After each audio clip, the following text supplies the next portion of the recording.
Hi everyone, thanks for watching Access Hockey MI. Hope you had a great Christmas and hope you're going to have a very happy New Year. I was going to say Merry New Year. That works too. You can have both. Have a happy Merry New Year. Safe. Today we're going to talk about three guys in specific that are what we call the undrafteds. It's not clever, they're just undrafted. It's just a fact. That's just what they are. It's not clever. But oftentimes on teams, and we do it a lot too, you talk about the first rounders, you talk about the guys who have a lot of points, you talk about the ones that are always talked about. That have been there forever. If you're referring, so we're talking about the Griffins today, so if you're referring to like Matt Pumple, Chris Terry, Dominic Turgeon, Joe Hicketts, you know these names. So we kind of wanted to bring three names that maybe you're not super familiar with that have stuck out to us in recent years and this past season so far, and even the years prior for one of them. So those three guys are going to be Gregor MacCleod, Jarid Lukosevicius, and then Dominik Shine. So you might have heard Dominik Shine before. He's actually in his third full year with us. We got him in 16-17 for part of the year. Since then, we've had him, and he's undrafted. He came from, so basically he's been a Griffin for a while now. And then Jarid Lukosevicius came from the University of Denver last year. Gregor MacCleod came from Drummondville, which is a QMJHL team. So we're going to kind of go through them. We're going to talk about what they offer to the team, what we've been impressed with their play, and kind of where we see them fitting in the future.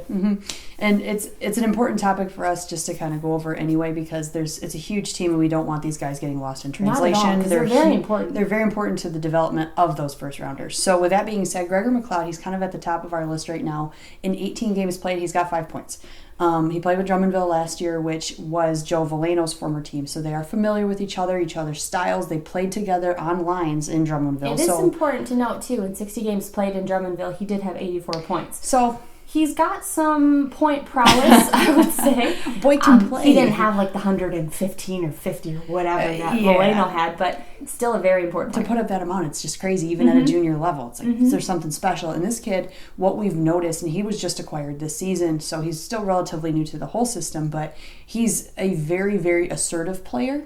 He's very clever, but then you had mentioned in another conversation that he just drags into there. He's always making something happen. Yeah. The puck is there, he's going for it. And that's a hugely necessary part of where the team is at right now. They have a very strong offensive end, I think. Yes. And he just has jumped in there and adopted that and really fits in well with the team as a whole. Yeah, Jarid Lukosevicius is another one of those really gritty driving forces. He's often the guy that you're going to see, you're going to be waiting for this, like, okay, someone has to step up here. Someone's got to get something here. And it seems to always be Jarid Lukosevicius. He comes out of nowhere. He's a scrappy player. He's going to get in. He's going to get the puck. And those kind of players are very important to have on a team. And you'll notice that these three guys are very similar in how they play with how we describe them. He came from the University of Denver. He played 40 games and had 29 points. Currently with the Griffins, he's played 16 games and has 5 points. So, which is also where Philip Larson came out of. So another bit of chemistry there. Yeah, so it's all very important. It all kind of works together like that. Jarid, like I said, so he is a driver just like Gregor MacCleod, and very important. Do you know a lot about the University of Denver style of play? Kind of what we can expect out of him? Yeah, University of Denver, and despite how Luko actually plays, because he's kind of he reminds me of Bert a little bit, Tyler Bertuzzi, and just kind of how he's in front of net front and nasty. But with the University of Denver, the college league, and Denver in general is a very finesse team. They're very skill-oriented. They've got really, really good chemistry. They've got these top lines. They don't do a lot of shuffling with their lines, so you get really, really familiar with who's on your line, and it doesn't change a whole lot unless there's injury. So with him, I think that's a college. Yeah, I mean, they get comfortable, and they don't play as long a season, so it's easier to do that. Less prone to injury, I guess. But with less call-ups. In Denver, their program is very geared towards endurance, though, too. I mean, you watch their training videos, you watch their training of their teams on and off the ice.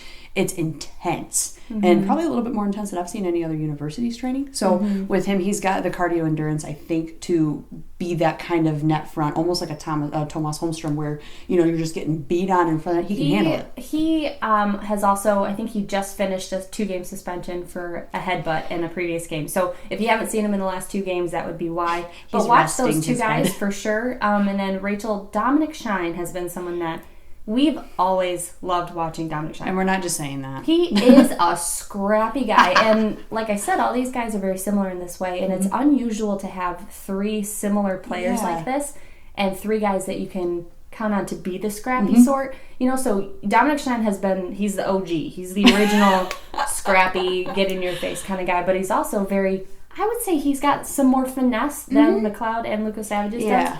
But he also can get nitty and in your face, and he's a very head first kind of guy. Yeah, he's always going to get there. But these kind of guys, they're always driving to the net, and they're always driving to the puck, and I think these guys are very hard to play against. So Dominik Shine, he's played 29 games, he's got 8 points so far, and last year he's coming off a 72-game, 11 points.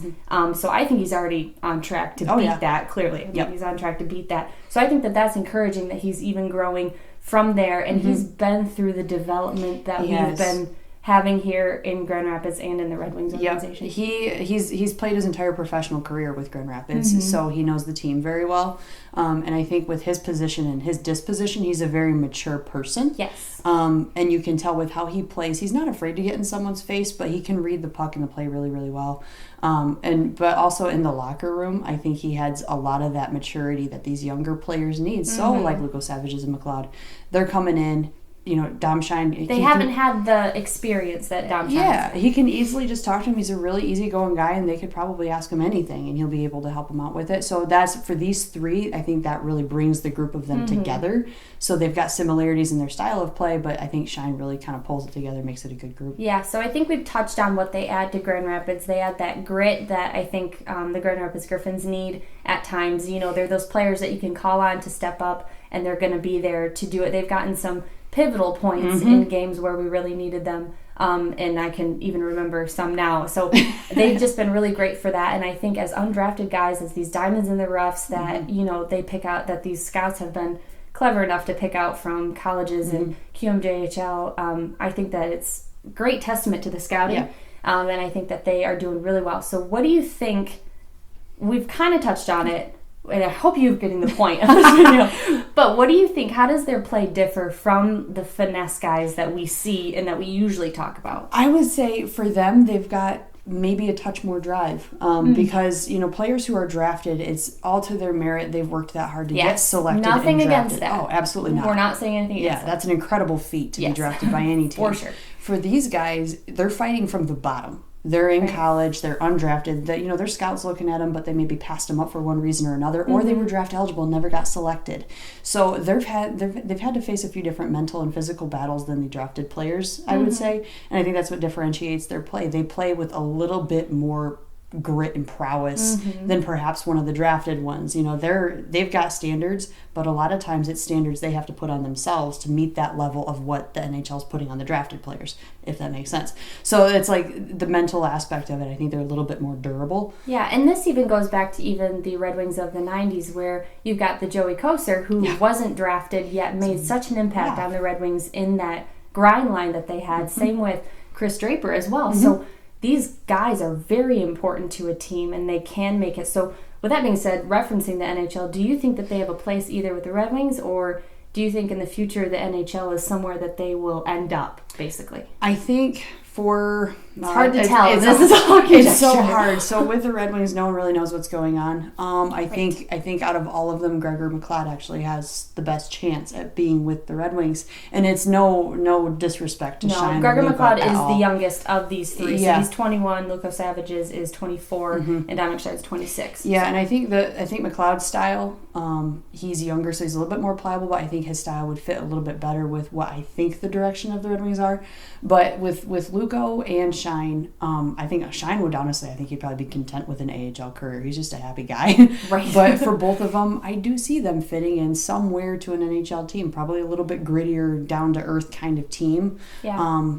But wherever they end up, they're going to be amazing. Oh, yeah. Fantastic. even if it is just AHL or, wherever they end up going, this kind of a player, I think, is necessary in any league. Yeah. Just the gritty, driving player. I mean, you can't want more. Yeah, and it's and it's not just the AHL either. Right. AHL is a very difficult league to play in, so if you can make it there, I mean, even as Brian Lashoff. Right. He's been there forever, and it's challenging. Every year is a little different. You got different challenges and mental battles to face. So it's a good league to be in, even if it's not the NHL. Yeah. So these are a few of the undrafteds that we wanted to talk about today. Just if you haven't heard these names before, go watch some of the games, pick out those guys, and watch them play. I think that's what helps me sometimes during a game is you watch one guy in specific and you see how much he really adds to a line, whether his plus-minus rating shows it or not, or whether his points show it or not.